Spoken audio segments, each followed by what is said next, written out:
بسم اللہ الرحمن الرحیم الف لام را۔ ہم اپنے اس ماحول کے اندر جو ہمارا دارالعلوم دیوبند کا ایک ماحول ہے، ہم فقیہ فی النفس نمبر اول پر حضرت گنگوہی رحمۃ اللہ علیہ کو مانتے ہیں، اور اس کے بعد حضرت شیخ الہند رحمۃ اللہ علیہ کے تلامذہ میں حضرت مفتی کفایت اللہ صاحب رحمۃ اللہ علیہ کے بارے میں ہم نے سنا۔ میں نے یہ بات کبھی نہیں سنی تھی، لیکن حضرت شاہ صاحب رحمۃ اللہ علیہ کی کلمات بڑے بامانہ ہیں، اور حضرت مولانا ابو المحاسن صاحب سجاد رحمۃ اللہ علیہ کی زندگی کا کیا مقام تھا، اس مقام کو ہمارے دل و دماغ کے اندر اعلیٰ ترین کرنے والے کلمات ہیں۔ میرے دل کے اندر ان کلمات کی بڑی قدر ہے، اور میں یہ سمجھتا ہوں کہ اللہ نے جمعیت علماء کو ہر زمانے میں جس طریقے کی شخصیات دی ہے، ان کے اندر حضرت مولانا ابو المحاسن صاحب سجاد رحمۃ اللہ علیہ کا مقام بلند ہے۔ ابھی آپ حضرات نے سنا کہ جمعیت علماء کی اس تحریک اور اس سوچ اور وچار کے اندر جس ڈگر پر جمعیت علماء چل رہی ہے، ہم آج تک یہ سمجھتے تھے کہ یہ حضرت شیخ الہند رحمۃ اللہ علیہ کا دیا ہوا راستہ ہے۔ آج یہ بات آئی کہ حضرت رحمۃ اللہ علیہ کے زمانے کے اندر جن لوگوں نے مسلمانوں کی اجتماعیت کو پکڑنے کے لیے یا اجتماعیت کو قائم کرنے کے لیے جن لوگوں نے کام کیا، ان میں مولانا ابو المحاسن سجاد بھی تھے۔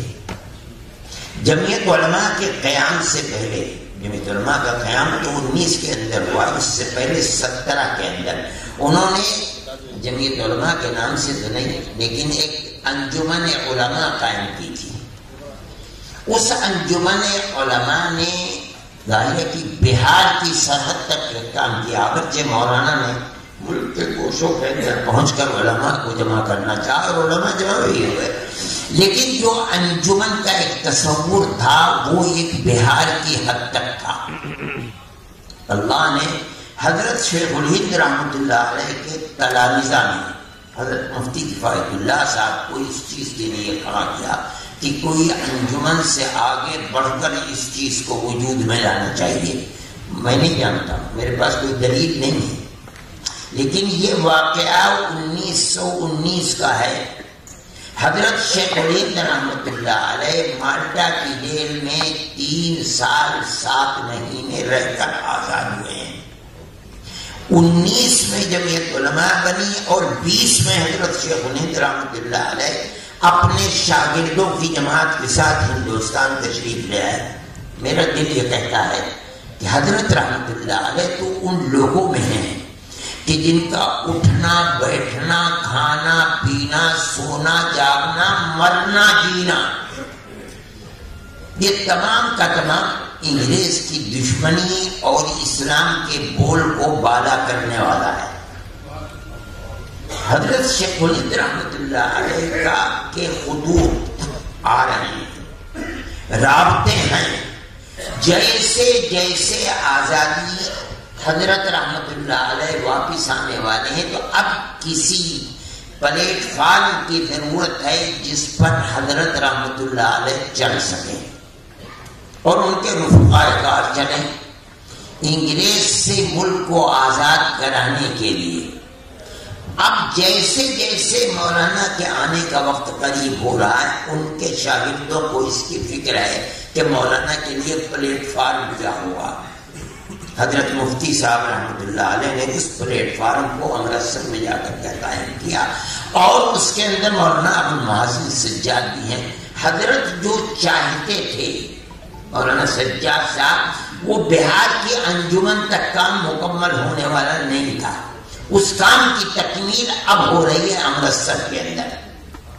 حضرت آپ کو تعجب ہوگا، مولانا محمد میاں صاحب یہ لکھتے ہیں کہ وہاں جو صدر بنایا گیا جمعیت علماء کا، یہ تحریر موجود ہے حضرت کی کہ وہ عارضی صدر ہیں، صدر مستقل نہیں ہے۔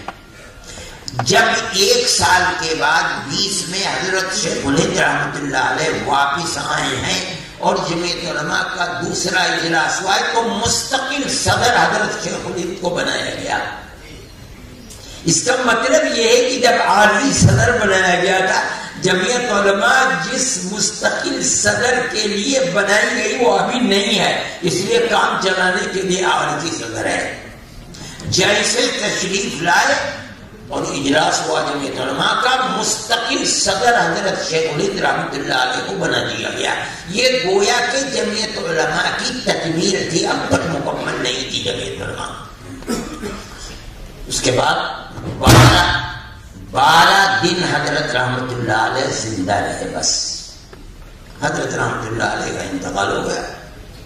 حضرت رحمۃ اللہ علیہ کے انتقال کے بعد جمعیت علماء کا قافلہ حضرت شیخ الہند رحمۃ اللہ علیہ کی بنائی ہوئی ڈگر پر ہو بہو چلتا رہا.